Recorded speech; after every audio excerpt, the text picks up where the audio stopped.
Assalamualaikum warahmatullahi wabarakatuh. Halo guys, balik lagi dengan channel kita Belajar Bareng Yuk.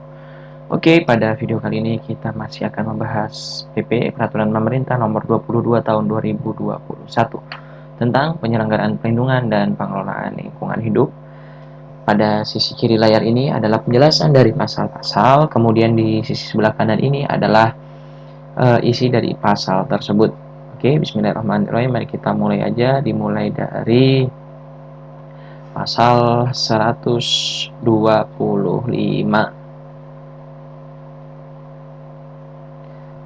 Pasal 125 ayat 1, pemanfaatan air pada badan air, bagian ketiga, pemanfaatan. Pasal 125 ayat 1, pemanfaatan air pada badan air dilakukan berdasarkan rencana perlindungan dan pengelolaan mutu air sebagaimana dimaksud pada pasal 117. Ayat kedua, pemanfaatan air sebagaimana dimaksud pada ayat 1 dapat dilakukan pada seluruh badan air sesuai dengan baku mutu air dan mutu air sasaran. Untuk penjelasannya dari ayat 1 pasal 125 adalah yang dimaksud dengan pemanfaatan air adalah bentuk kegiatan yang menggunakan air sebagai bahan baku dan atau sebagai media untuk menerima air limbah. Jadi kan bahan baku itu ya seperti untuk penggunaan untuk ini ya, untuk rumah tangga, untuk mandi, untuk mencuci gitu ya, kebutuhan rumah tangga lah pada intinya. Serta misalnya kalau ada pertanian itu untuk air irigasi, lalu kemudian ini ada untuk menerima air limbah bila memang ada industri yang memperoleh izin izin lingkungan, kemudian memang diperbolehkan untuk membuang limbah tetapi yang sudah diolah gitu ya teman-teman, jadi masuk baku mutu air gitu. Nah, itu yang dimaksud dengan menerima air limbah ini. Lalu pasal 126, badan air dapat dimanfaatkan sebagai penerima air limbah bagi usaha dan atau kegiatan dengan tidak melampaui baku mutu air sebagaimana dalam pasal 113 ayat 1 huruf B atau mutu air sasaran sebagaimana dimaksud dalam pasal 123 ayat 3 huruf A. Nah, ini yang saya maksud tadi ya, bahwa memang air limbah itu bisa untuk menerima air limbah ya, air baku itu air baku itu atau badan air itu dapat menerima air limbah, namun memang harus sesuai dengan baku mutu air dan juga sasaran mutu air gitu ya yang ingin dicapai. Kita masuk ke bagian keempat, pengendalian. Paragraf 1 umum, pasal 127 ayat 1, pengendalian pencemaran air dilaksanakan sesuai dengan rencana perlindungan dan pengelolaan mutu air sebagaimana dimaksud dalam pasal 117 ayat 2, pengendalian pencemaran air sebagaimana dimaksud pada ayat 1 ini tadi meliputi A, pencegahan pencemaran air, B, penanggulangan pencemaran air, dan C, pemulihan mutu air. Nah, ini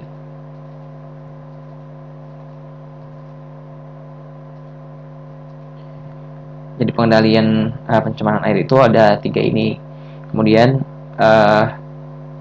untuk penjelasannya sudah cukup jelas ya. Jadi ada pencegahan pencemaran air, ada penanggulangan pencemaran air, dan ada pemulihan mutu air.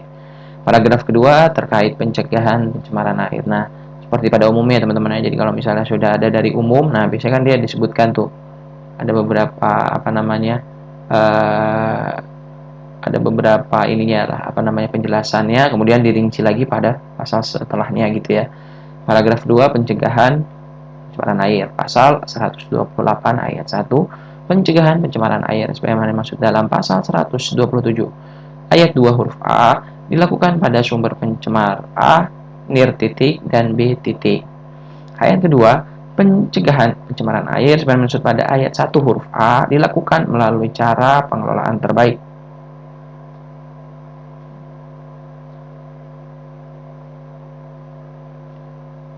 Oke, ayat ketiganya, pencegahan pencemaran air sebagaimana dimaksud pada ayat 1 huruf B dilakukan melalui A, penyediaan sarana dan prasarana, B, pelaksanaan penggunaan kembali pendaur ulang, perolehan kembali manfaat dan atau pengisian kembali air limbah. C, penetapan baku mutu air limbah. D, persetujuan teknis untuk memenuhi baku mutu air limbah. Jadi seperti sudah kita bahas sebelumnya, ada persetujuan teknis itu pada saat penyusunan dokumen itu. AMDAL dalamnya itu sebelum terbit izin usaha dan dokumen itu ada persetujuan teknis juga, teman-teman. Lalu ini ada penyediaan personel yang kompeten dalam pengendalian pencemaran air, lalu ada internalisasi biaya perlindungan dan pengelolaan mutu air, dan ada juga yang G, penerapan sistem perdagangan alokasi beban pencemar air. Oke, penjelasannya ini dari pasal 128 ayat 1 huruf A. Kita coba lihat dulu. Yang ini titik nih. Yang dimaksud dengan sumber pencemar ini titik adalah kondisi tidak diketahui, ya, sumber air pencemarnya atau sumber tidak tentu. Jadi ini titik ini tidak diketahui sumber pencemarannya, ya, dari mana. Kemudian ayat ketiganya yang huruf B ini pelaksanaan penggunaan kembali, pendaur ulang, perolehan kembali manfaat dan atau pengisian kembali air limbah. Yang dimaksud dengan pengurangan reduce, penggunaan kembali reuse, dan pendaur ulang atau recycle, perolehan kembali manfaat atau recovery, dan atau pengisian kembali atau recharge air limbah adalah kegiatan yang ditujukan untuk mengurangi air limbah yang dilepas ke media air melalui pemanfaatan air limbah, efisiensi penggunaan air, penyimpanan air limbah, dan atau bentuk lainnya sesuai dengan perkembangan ilmu, pengetahuan, dan teknologi. Itu yang dimaksud, ya, teman-teman, ya. Untuk yang poin B ini, reduce, reuse, recycle, recovery, and recharge air limbah. Lalu pasal 129 ayat 1. Pemerintah dan atau pemerintah daerah menyediakan sarana dan prasarana pengendalian pencemaran air. Yang 2, sarana dan prasarana pengendalian pencemaran air sebagaimana pada ayat 1 tadi disediakan untuk sumber air limbah dari A, rumah tangga, dan B, air limpasan atau air nir titik. Itu untuk air limbah rumah tangga dan air limpasan atau nir titik, ya. Air limpasan ini ya seperti ini, run off itu, ya.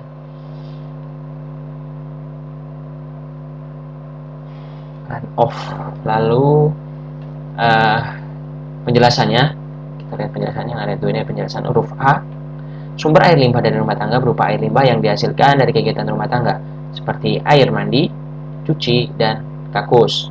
Kemudian huruf B, sumber air limbah dari air limpasan atau titik adalah air limbah yang dibawa oleh air larian, ya, atau run off tadi. Seperti saya bilang, run off pada saat atau terjadinya atau setelah terjadinya hujan. Jadi misalnya kalau hujan kemudian ada sumber polutan di situ kan, misalnya dia tidak membuang langsung gitu ke sungai, ke badan air gitu, ya. Tapi karena ada hujan menggenang, kemudian tidak sengaja dia menggenang gitu, kemudian mengalir ke badan air. Nah, itu yang dimaksud di sini nih, air limpasan. Lalu ayat ketiga, pemerintah dan atau pemerintah daerah dapat memberikan bantuan sarana dan prasarana pengendalian pencemaran air bagi usaha mikro dan kecil. Nah, ini. Jadi UMKM itu diberikan bantuan sarana prasarana pengendalian pencemaran air. Penjelasannya, bantuan sarana dan prasarana adalah bantuan dengan kriteria tertentu dan berdasarkan skala prioritas. Jadi nggak semuanya UMKM diberikan, tapi ada skala prioritas, ya. Kemudian juga adalah kriteria tertentunya, ya. Ayat keempat, hasil pengolahan air limbah dari sarana dan prasarana pengendalian pencemaran air. Sebenarnya pada ayat 1, memenuhi baku mutu air limbah dan alokasi beban pencemar air. Harus memenuhi baku mutu air limbah dan alokasi beban pencemar air. Seperti itu, teman-teman. Jadi harus masuk tuh baku mutu air limbahnya, tidak boleh melebihi, ya.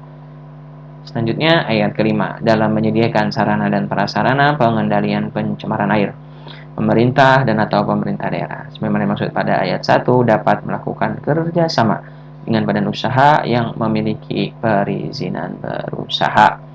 Untuk penjelasannya yang ayat 5 ini, yang dimaksud dengan badan usaha yang memiliki perizinan berusaha adalah badan usaha yang memiliki perizinan yang diperlukan untuk melakukan kegiatan pengelolaan air limbah. Ayat ke-6, penyediaan sarana dan prasarana pengendalian pencemaran air dilaksanakan sesuai dengan ketentuan peraturan perundang-undangan. Pasal 130 ayat 1, penanggung jawab usaha dan atau kegiatan yang menghasilkan air limbah wajib mengelola air limbah. Ini ya, wajib ya mengelola air limbah, tidak boleh langsung dibuang begitu saja tanpa adanya pengolahan. Itu merupakan suatu bentuk pelanggaran kalau langsung dibuang ke badan air. Kemudian ayat keduanya, hasil pengolahan air limbah sebenarnya pada ayat 1 dilakukan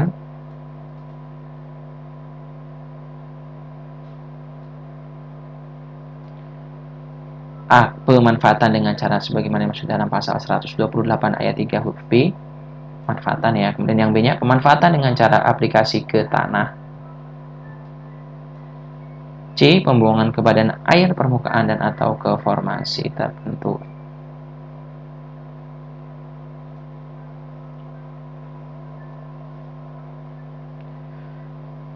Ayat ketiga, pelaksanaan pemanfaatan dan atau pembuangan air limbah pada ayat 2 dilaksanakan dengan tidak menimbulkan dampak pencemaran atau kerusakan lingkungan hidup serta sesuai dengan ketentuan peraturan perundang-undangan. Nah, ini sangat tidak boleh ya untuk menimbulkan dampak pencemaran dan atau kerusakan lingkungan hidup nih.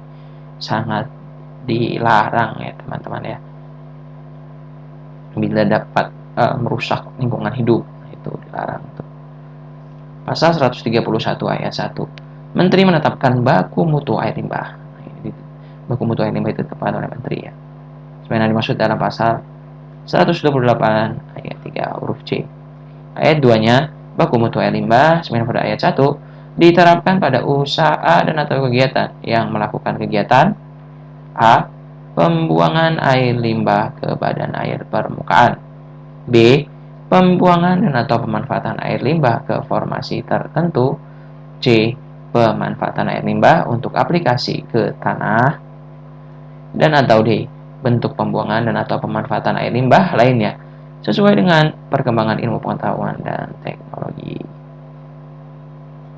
Nah, jadi air limbah tadi bisa saja di ini ya, manfaatkan lagi gitu ya, sesuai dengan perkembangan ilmu pengetahuan dan teknologi. Jadi mungkin saja itu untuk di apa namanya untuk digunakan kembali. Mungkin salah satu contohnya dewasa ini tuh seperti ini ya, apa namanya, jersey baju tim sepak bola itu udah ada yang menggunakan limbah plastik gitu ya teman-teman ya. Oke, kita lihat dulu nih ayat 2 huruf C-nya. Apa sih ini penjelasannya? Yang dimaksud dengan pemanfaatan air limbah untuk aplikasi ke tanah adalah pemanfaatan air limbah dari suatu jenis usaha dan atau kegiatan yang pada kondisi tertentu masih mengandung unsur yang dapat dimanfaatkan, baik dijadikan sebagai substansi pupuk maupun penyiraman tanah pada lahan budidaya atau non budidaya atau pemanfaatan lain pada tanah. Nah, seperti itu teman-teman. Jadi juga limbahnya ini dianggapnya ini masih ini ya, masih memiliki unsur yang apa namanya yang dapat dimanfaatkan gitu untuk budidaya ataupun non budidaya untuk pemanfaatan lainnya pada tanah gitu ya. Kalau misalnya ada bahan yang berbahaya seperti apa limbah nuklir ya itu tidak boleh dibuang ke tanah gitu teman-teman. Ayat ketiga, penetapan baku mutu air limbah untuk kegiatan sebagaimana pada ayat 2 dilakukan berdasarkan A. Ketersediaan teknologi pengolahan air limbah. Nah, penetapan baku mutu air limbah itu dilakukan berdasarkan, jadi dalam penetapannya ini dilandaskan pada apa sih? 1. Ketersediaan teknologi pengolahan air limbah. 2. Pertimbangan ekonomi. Dua hal tersebut yang menjadi penetapan baku mutu air limbah. Selanjutnya pasal 132 ayat 1. Menteri menetapkan standar teknologi pengolahan air limbah. Nah, ini. Menteri juga yang menetapkan itu ya, standar teknologi pengolahan air limbah. Lalu ayat keduanya, standar teknologi sebenarnya pada ayat 1 dilakukan dengan A. Verifikasi teknologi dan B. Registrasi teknologi pengolahan air limbah. Ayat ketiga, penanggung jawab usaha dan atau kegiatan dapat menggunakan standar teknologi yang ditetapkan sebagaimana pada ayat 1 atau menentukan teknologi berdasarkan baku mutu air limbah yang ditetapkan. Nah, ini penanggung jawab usaha dan atau kegiatan dapat menggunakan standar teknologi ya yang dapat diterapkan sebagaimana pada ayat 1 ini atau menentukan teknologi berdasarkan baku mutu air limbah yang. Jadi ini adalah maksudnya misalkan ini adalah dari ayat 3 ini Jadi si penanggung jawab usaha dan atau kegiatan harus mengikuti apa yang sudah Menteri tetapkan pada standar teknologi pengolahan air limbah. Itu yang pertama. Di sini ada ininya juga atau menentukan teknologi berdasarkan baku mutu air limbah yang ditetapkan. Jadi kan Menteri ini punya kewenangan untuk menentukan standar teknologi maupun baku mutu air limbah tadi. Kemudian si penanggung jawab usaha dan kegiatan ini punya usaha dan kegiatan yang menghasilkan air limbah ya, yang ada residu air limbah. Nah, dengan hal tersebut ya, ini kan butuh ada standar baku juga ya. Ternyata dengan teknologi yang ada itu, yang sudah ditetapkan itu, ternyata mungkin ya ada unsur lain yang memang tidak dapat dari air limbahnya, maka dia perlu untuk mengadakan teknologi tertentu sehingga unsur tadi itu diolah kemudian masuk ke dalam baku mutu yang juga sudah ditetapkan oleh menteri. Seperti itu teman-teman. Pasal 133 ayat 1. Penanggung jawab usaha dan atau kegiatan wajib AMDAL atau KLUPL yang melakukan kegiatan pembuangan dan atau pemanfaatan air limbah sebagaimana maksud dalam pasal 131 ayat 2. Wajib ya, wajib apa?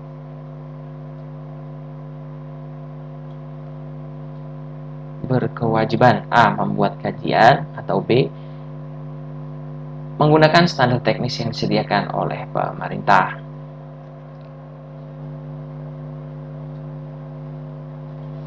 Kemudian sebagai dasar pertimbangan dalam penetapan persetujuan teknis pemenuhan baku mutu air limbah. Ayat 2. Pengelolaan kawasan dalam memeriksa RKL RPL rinci pelaku usaha dalam kawasan yang melakukan kegiatan pembuangan dan atau pemanfaatan sebagaimana dimaksud dalam pasal 131 ayat 2 mempersyaratkan persetujuan teknis pemenuhan baku mutu air limbah pada RKL RPL rinci.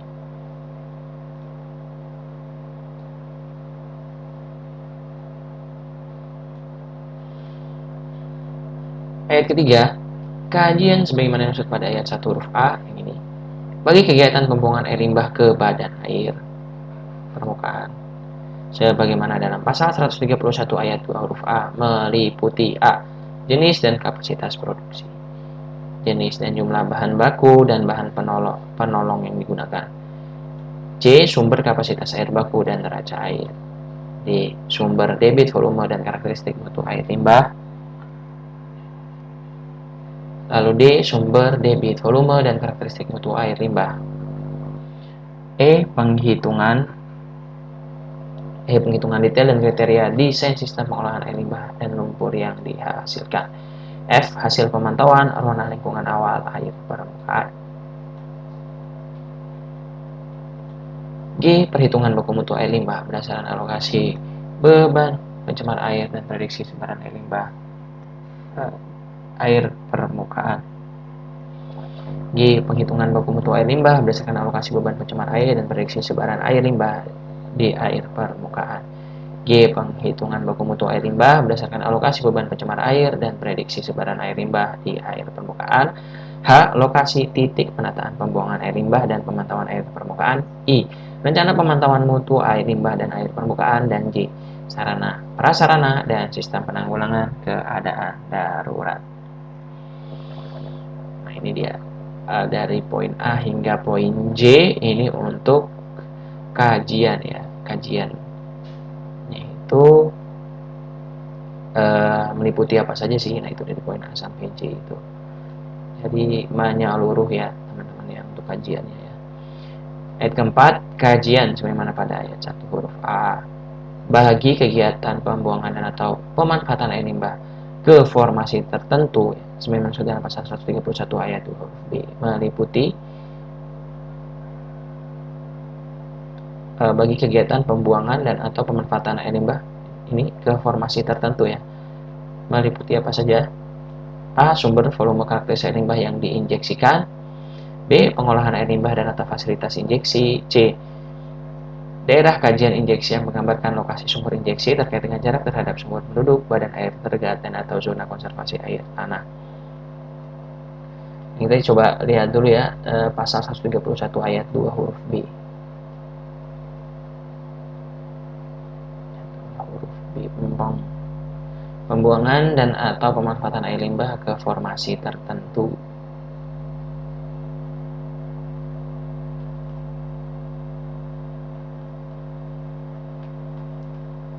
kajiannya itu meliputi ini ya, sumber, volume, karakteristik air limbah yang akan diinjeksikan, pengolahan air limbah dan atau fasilitas injeksi, daerah air, kajian injeksi yang menggambarkan lokasi sumber injeksi terkait dengan jarak terhadap sumber penduduk, badan air terdekat dan zona konservasi air tanah. Di data sumber injeksi dan karakteristik zona target injeksi mencakup lapisan zona kedap dan lapisan zona penyangga, volume atau kapasitas tampung zona target injeksi dan perkiraan sebaran air limbah di zona target injeksi, F. Uji integrasi mekanik, G. Konstruksi sumur bor, H. Sumur pantau, I. Debit dan tekanan injeksi pada kepala sumur, lalu J. Tekanan rekah maksimum di lapisan zona kedap yang menyebabkan perpindahan air limbah dari formasi ke sumber air minum bawah tanah, K. Rencana pemantauan kinerja injeksi air limbah, L. Sistem tanggap darurat, dan M. Rencana penutupan sumber injeksi yang telah selesai masa operasinya.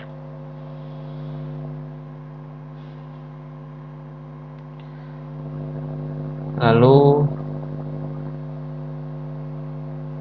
ini yang ayat 5. Kajian sebagaimana pada ayat 1 huruf A. Bagi kegiatan pemanfaatan limbah untuk aplikasi ke tanah, sebagaimana pada pasal 131 ayat 2 huruf C, meliputi ini kajiannya. Jenis dan kapasitas produksinya, jenis dan jumlah bahan baku yang digunakan, sumber, debit, volume, dan karakteristik air limbah yang akan dimanfaatkan. Lalu tujuan pemanfaatan air limbah, lokasi media lingkungan yang menerima air limbah dan jalur pemaparan air limbah, analisis sistem teknologi pemanfaatan air limbah, dosis, frekuensi, dan atau rotasi pemanfaatan air limbah, besaran dampak pemanfaatan air limbah, efisiensi penggunaan air, J. Rencana pengelolaan air limbah dan lumpur yang dihasilkan, K. Rencana pemantauan air limbah dan mutu air, L. Sarana, prasarana, dan sistem penanggulangan keadaan darurat. Pasal 134.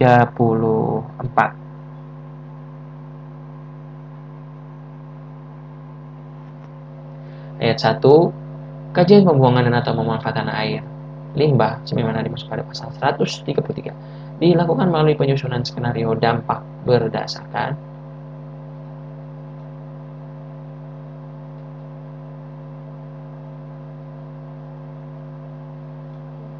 A. Fungsi ekologis di sekitar usaha dan atau kegiatan, B. Alokasi beban pencemar air dan atau C. Teknologi yang akan digunakan pada rencana usaha dan atau kegiatan. Skenario untuk pembuangan air limbahnya tadi melalui penyusunan skenario dampak ini ya berdasarkan fungsi ekologis awal ya, dari sebelum existing ya, fungsi ekologis existing dari lokasi ini lingkungan hidup di mana usaha dan kegiatan itu dilakukan ya. Kemudian B. Alokasi beban pencemar airnya. Kemudian yang C-nya teknologi yang digunakan dalam pengolahan itu ya, dalam rencana usaha dan atau kegiatan. Teknologi jelas teknologi pengolahan air limbah ini. Kemudian ayat kedua, ini dalam hal alokasi beban pencemar air belum mohon maaf ini penjelasannya huruf A nih ya.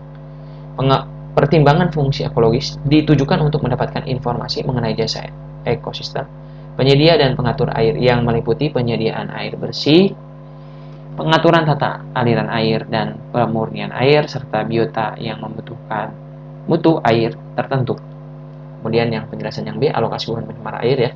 Yang dimaksud dengan alokasi beban pencemar air yaitu penurunan atau kuota beban yang ditetapkan untuk masing-masing sumber pencemar sesuai proporsional dengan besaran kontribusi beban pencemar masing-masing sumber pencemar tersebut terhadap total beban pencemar aktual pada satu segmen atau zonasi badan air permukaan atau DAS. Alokasi beban pencemar air dapat berarti penurunan beban pencemar untuk masing-masing sumber pencemar apabila daya tampung beban pencemar sudah terlewati. Sedangkan apabila daya tampung beban pencemar masih tersedia atau belum terlewati, maka kuota beban pencemar yang masih diperbolehkan untuk dibuang bagi masing-masing sumber pencemar.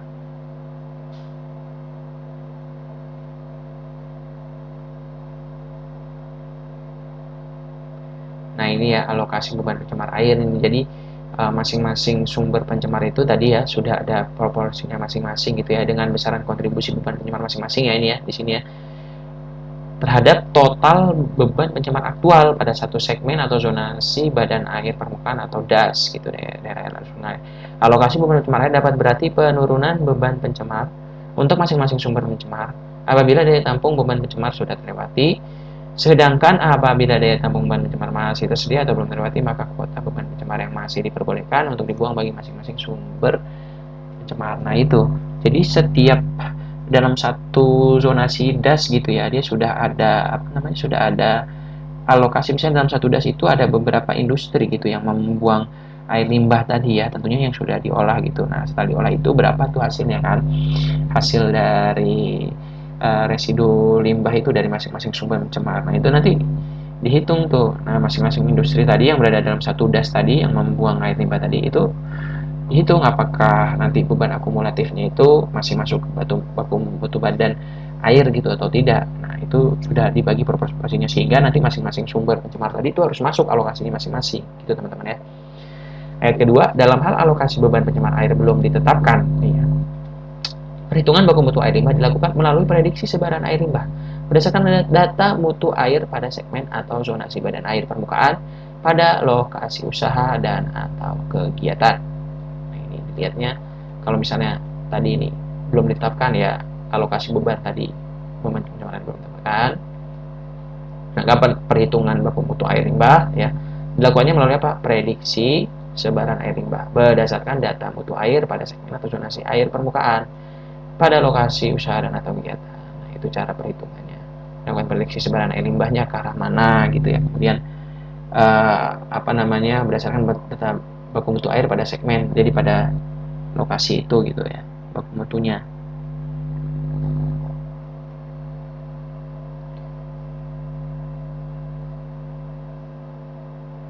Agar nanti dari sebaran tadi ya, prediksi sebaran air limbah tadi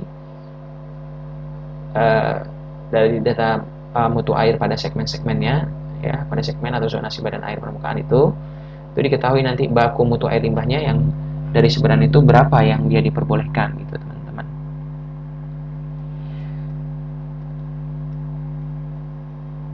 Lalu ini ayat ketiganya, dalam hal perhitungan baku mutu air limbah yang dibuang pada air permukaan lebih longgar ya dari baku mutu air limbah yang ditetapkan menteri.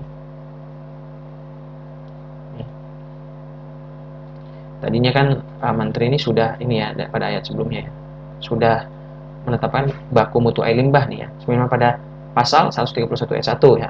Pejabat pemberi persetujuan teknis wajib menentukan baku mutu air limbah sama atau lebih ketat dari baku mutu air limbah yang ditetapkan oleh menteri. Nah, seperti itu. Jadi nanti si pejabat pemberi persetujuan teknis tadi pada usaha dan kegiatan itu wajib tuh ngikut sama baku mutu dari air limbah yang ditetapkan oleh menteri, harus wajib ngikut.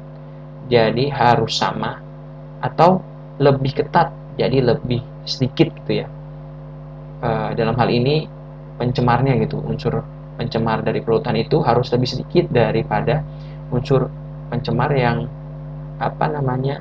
yang diperbolehkan di baku mutu air limbah itu. Contohnya misalnya ada unsur tertentu, misalnya polutan dia membuang residu seperti limbah tekstil gitu ya, misalnya zat misalnya katakanlah ini zat yang berbahaya, merkuri gitu misalkan lah ya, tapi jangan sampai lah ya, merkuri itu kan berbahaya, itu tidak boleh dibuang tuh ya. Tapi kan mungkin saja dapat terjadi gitu ya, kita di sini hanya permisalan aja gitu. Nah kemudian misalkan bakunya itu, ini masih analogi saja biar untuk mempermudah, misalnya 10 lah ya, katakan 10 di menteri tadi. Kemudian nantinya si pejabat persetujuan teknis ini wajib untuk sama kayak penetapan baku mutu air tadi untuk si merkuri ataupun zat lainnya lah ya, yang dikatakan 10 tadi itu wajib sama jadi 10 atau lebih ketat kayak 7 atau 8 gitu teman-teman.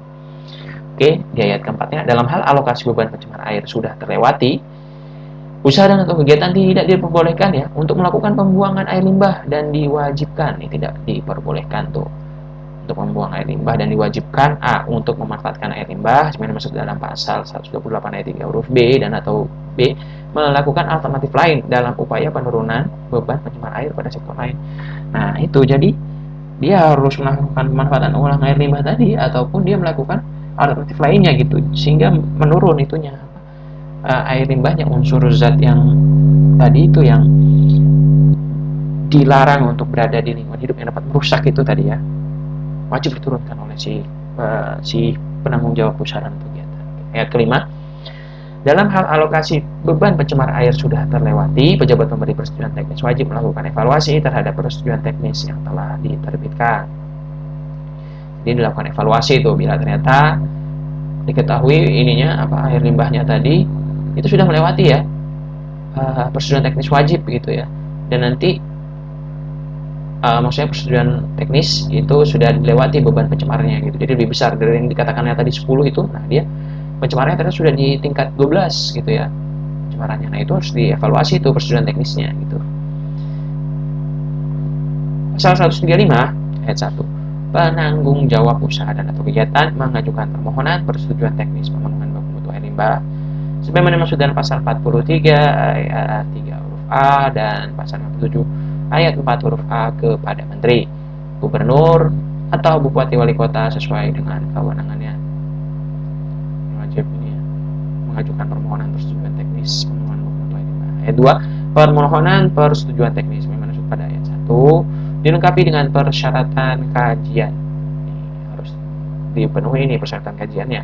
Sebenarnya dalam pasal 133 untuk kegiatan pembuangan dan atau pemanfaatan air limbah yang dimohonkan. Ayat 3-nya, permohonan sebagaimana pada ayat 2 disampaikan melalui sistem informasi dokumen lingkungan untuk persetujuan teknis pemenuhan baku mutu. Jadi permohonannya disampaikan melalui sistem itu ya, informasi dokumen lingkungan untuk persetujuan teknis pemenuhan baku mutu air limbah. Ayat keempat, permohonan sebagaimana dimaksud pada ayat 3 ini dilakukan pemeriksaan kelengkapan dan kebenaran kajian sebagaimana dimaksud pada ayat 2 ya, sebagaimana pada ayat 2 ini dalam jangka waktu paling lama 2 hari kerja sejak permohonan diterima. Jadi 2 kali 24 jam itu sudah dilakukan pemeriksaan kelengkapan dan kebenaran kajian. Ayat 5-nya, dalam melakukan pemeriksaan sebenarnya pada pasal 4 ini pada ayat 4 ya, menteri menugaskan pejabat yang membidangi pengendalian pencemaran air, yang B gubernur dan atau bupati wali kota menugaskan pejabat yang membidangi lingkungan hidup. Oke teman-teman semua, mungkin pembahasan pada video kita kali ini adalah sampai pasal 135. Terima kasih kepada teman-teman yang telah menonton. Semoga video ini bisa bermanfaat. Semoga sukses dan sehat selalu untuk kita semua. Amin ya rabbal alamin. Dan semoga apa yang kita inginkan, apa yang kita cita-citakan dapat segera terwujud dan mendapatkan ridho dari Allah Subhanahu wa taala. Amin. Amin ya rabbal alamin. Thank you for watching. Wassalamualaikum warahmatullahi wabarakatuh.